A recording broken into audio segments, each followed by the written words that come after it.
All right. For my official first videos where I'm talking instead of singing like, how I sing, I said I would review one of my favorite things, and that's movies. And I'd review one of my favorite. I like franchises, and I like horror, and I like comedy, and sometimes the two overrun each other. But today I'm going to cover a horror franchise, Friday the 13th. And I'm going to review each film in chronological order, at least within the movies. Good luck there. And say what I think my personal opinion on each one is. And Friday 13th Part 1 is a fun little film, I'm not the only one who has said this, but it is still kind of like controversial. But the first one's not my favorite. I think it is pretty good for what it is, and that's the thing. A lot of the critics bashed it because just solely on the fact it's a slasher film. But it was one of the earliest. It was one of the earlier examples of slasher films. So it did something somewhat unique in the fact that it took the Psycho formula and reversed it. Um, it also, put the horror. It took basically Halloween and put it in a camp, and it works.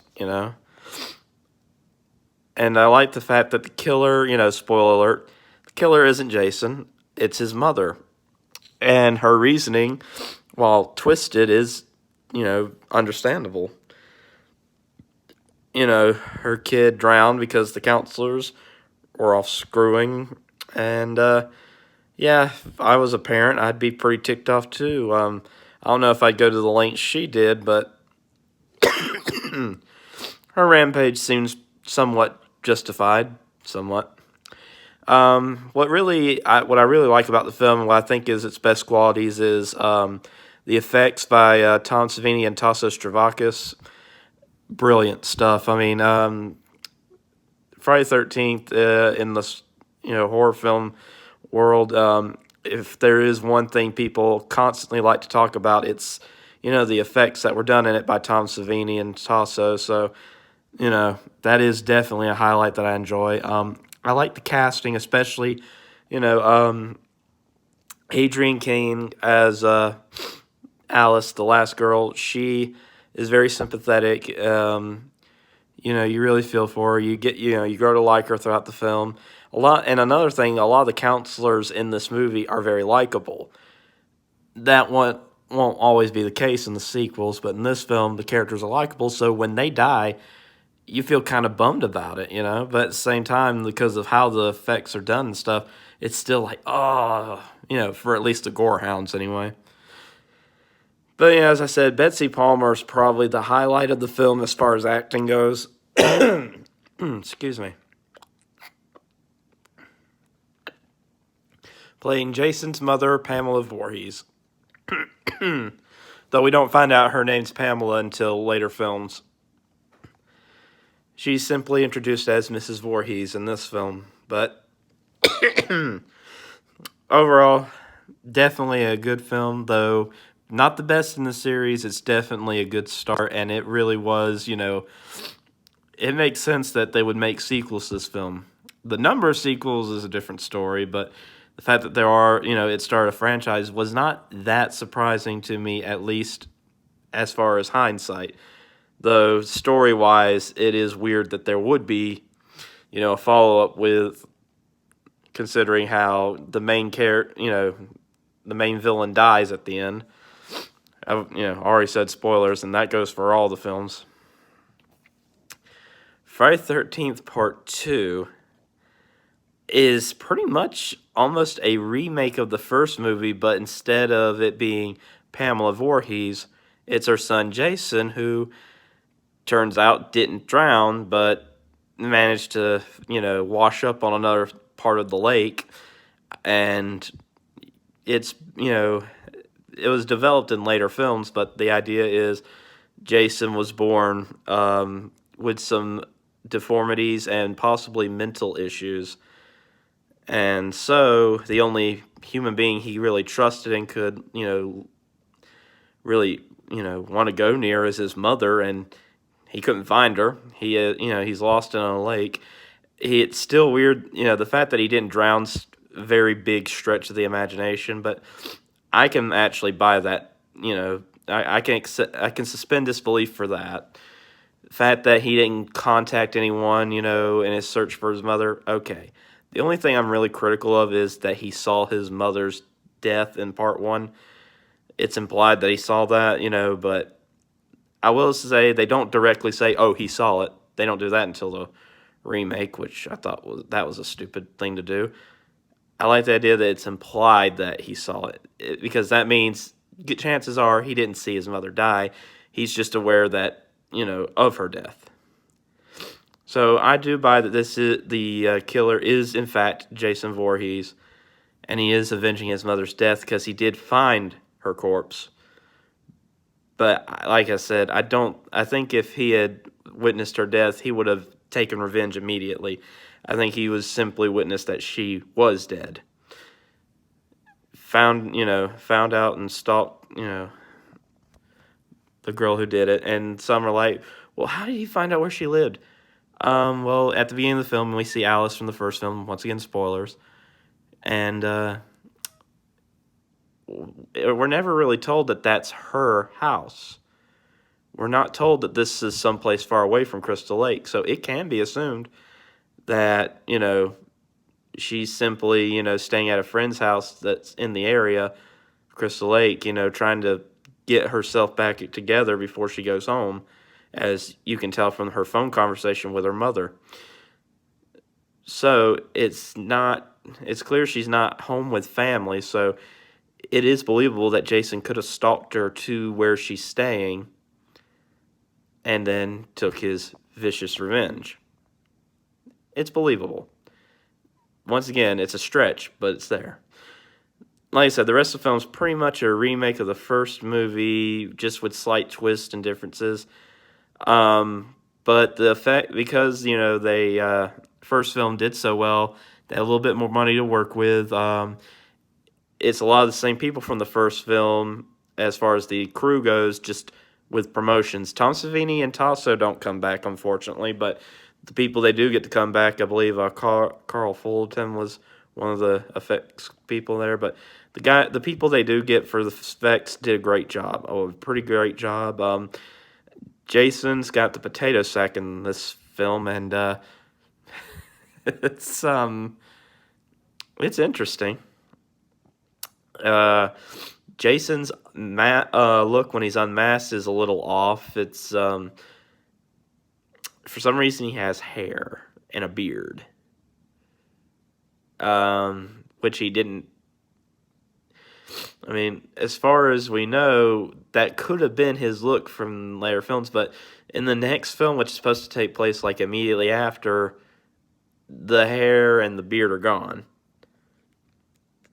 However, I can say that because when Jason does his jump scare at the end of the film, it technically could be a dream sequence, so, maybe she just, didn't get a good look at Jason, and so what she saw in her dream sequence is what she imagined she saw. But then again, it's implied that it wasn't a dream, so, continuity, is pretty much screwed up there. But at the end of the day, who cares if he has hair or not? Fact is, Jason killed some people. Final Girl survived, dealt some heavy damage to him, though not fatal damage to him. Next film. But part two, good. They were allowed to do a little bit more than they did in the first film, and some pretty good kills. So I like it. Crap. Part three. Honestly, it has its merits. There are things I like about it, but overall, part three kind of bores me a little bit. I hate to admit it, but it does kind of bore me at points. I like Larry Zerner as Shelley, because it's a character that gets your sympathy half the time, But the other half, you're like, oh my God, Jason, just kill him. He's annoying. But then other times, he's like, you feel bad for him when you cheer for him when he has a win. But, then he does. It's kind of like the other characters in the film. They don't know whether to like him or hate him because one moment he's, kind of sweet and lovable. The next moment he's pulling those annoying pranks. And it's like, it's hard to tell. But Larry Zerner definitely is able to perform both traits as a character very well. So kudos to him. Richard Brooker plays a very menacing Jason. He moves a little. He moves a little bit more graceful, a little bit more stealthy than part two. Of course, not having a bag over his head probably probably helped. So that might be why he was able to move as well as he did. But yeah, Friday 13th Part 3 bores me a little bit, but it has some good moments. And of course, it's the film where Jason gets his mask. I like the biker gang in it. I don't know why, but I do. I like the in the first two films, you had the character of Crazy Ralph. Well, he died in 2, so in 3, they have a new guy. They don't give him a name, but he's kind of the Crazy Ralph of the film, and I just like the fact that he's no explanation. He just pops up to warn them, and that's the last we see of him completely, along with a very weird 3D effect. And that's the thing. This film was made to be a 3D film, but I don't watch it in 3D, so it just looks so just odd because of it. It has some good scenes, and there's other reasons I like Part 3, but for the most part, it's not one of my favorites, but it is still, I'm a completionist, so I like, watching all of a series, and I don't regret watching 3, but it has moments where I'm like, it needs to pick up the pace some. Now, let's go to a universally accepted, film as being one of the best of the series, Final Chapter, Part 4. Friday the 13th Final Chapter, Tom Savini comes back to do some of the effects, though originally they had someone else doing some of the work. I don't remember, I read it in Crystal Lake Memories, but something happened where who originally was working on it wasn't able to do it or couldn't do it or something, and so Tom was brought back in, and he was willing to do it because he kind of created Jason, at least the look and the look and stuff, and he is one of the people credited with having the idea of him coming out of the lake, though that's been up for debate for decades now. But still, Jason's kind of Tom's baby as far as at least appearance, if nothing else. And his effects were one of the things that was lauded the most about the original. So him coming back to Final Chapter and doing a great job, amazing job on that was welcome. Joe Zito tends to get a lot of positive praise on his results, and this film is a good example of that, and the fact that it's considered one of the best Friday the 13th films, and the characters are actually pretty entertaining. Good cast. It gets a little soap opera like at moments, but they intercut it with Jason doing what he does best, along with us getting to know the other characters. Though one of the criticisms, and I kind of agree with this, is it has like 3 different plots. It has 2 different plots going on. You have the typical Jason stalks the teenagers, and then on the other hand, you got the Jarvis family and their interaction with Rob, a guy whose sister was killed in Part 2. And 2 and 3 take place within the same couple days, and 4 follows right after 3. So it's not even really Friday the 13th anymore. It's like Saturday the 14th and Sunday the 15th and so on. Because, like I said, 2 through 4 take place within, a couple, within the same amount of days. So it's a little off, but still. This guy, sister got killed in Part 2.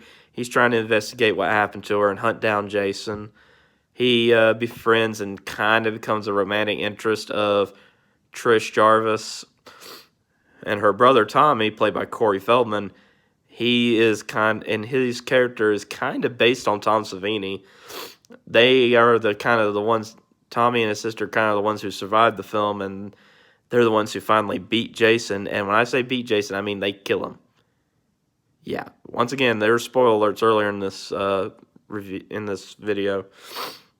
Yeah, they kill Jason. He's dead. They killed him. Like, they're not kidding. He died. Now he's not getting back up after that. He tried, but Tommy made sure he stayed down that time. So Friday the 13th final chapter was a pretty good end to the series. I think fans wouldn't have complained if it was the last film, but it made so much money. It did really good. So you know what that means? We gotta follow it. We know we said it's the final chapter, but it made money. Part 5. The redheaded stepchild of the series, but to be fair, it had the formula. It still had the Friday the 13th formula, and it tried to do something different and unique, and I respect that. I think the problem with 5 at the end of the day was 2 problems. A, the idea of the film was it was supposed to show Tommy becoming kind of the new Jason. The effect of what happened in Part 4, driving him insane and making him go and turn into the next Jason, that was what was supposed to happen, and kind of what happens in this film, but the thing is, it doesn't really happen until the very end, which the whole film was supposed to be about that happening. But like I said, at the end of it really doesn't happen until the very, very end. Instead of, Tommy battling his own psychosis, which we have it, but not the way fans were hoping and expecting. We have a guy running around dressed as Jason. And like Pamela Voorhees, it's a man whose child died, and he's avenging that child, but it's kind of convoluted. As far as the effects and the kills were pretty good. The effects were good. And I will say the scenes where we have hallucinations of the real Jason, those were pretty effective. That's the thing, though. Those were probably the scariest scenes in the movie were the hallucinations. That's not really a good sign. The way that it's filmed, though, it's very clear that the director, Danny Steinman, he had a background in porn, and the way he shoots this film, and I don't mean the nudity, though, good God, the nudity in this film, yeah, it's a little over the top, but not, ridiculous, but still, it's just like, man, pushing it there, but the way he shoots is very much, it's very much like structured like a porno, which, it's not a porno, but, tell that to the critics. They hate Friday the 13th with a passion, or at least the critics of the day, and this film is pretty much everything they were calling the Friday the 13th series. This pretty much was that film. But, like I said, it still had its bits that were good. It had some likable characters. Well, it had like 2 or 3. The rest of the cast were completely insane. Like, the characters were nuts. Like, the most sane people were the ones in the halfway house for the mentally unstable. Ironically, the most unstable people were the ones not in the system. So it was, what's a good way to put it? Think of a hillbilly redneck version of Batman Returns. Weird characters that were clearly the director's idea. That, basically, that's kind of what we're dealing with. It's like, director's like, I want to put some really weird, messed up characters in it just because I think it'll work. But Part 5, I don't hate it. It's not one of my favorites, but I think it's okay. Maybe, if they had done more of what they should have done with originally planned for it, it would have worked out better. But they didn't, so we're going to move on to Part 6, and then I'm going to finish this video and do the rest of the series in another video. But for the last one on this video, Part 6, Jason Lives. my personal favorite of the Friday the 13th films, mainly because it is so 80s. It's very 80s, but it also has a lot of fun with itself. It literally is a precursor to Scream in the sense that Kevin Williamson, who wrote Scream, actually went up and talked to Tom McLaughlin, who directed Jason Lives, and said, "Your movie was one of the inspirations for Scream," and you can tell because you've done 6 films. It's kind of hard not to have a little fun with the franchise, and they do, and they do it in a way that works. It's not really a horror film so much as a supernatural, you know, it's hard to say. It's not a comedy, but it is very funny. It's very funny and it's very well made.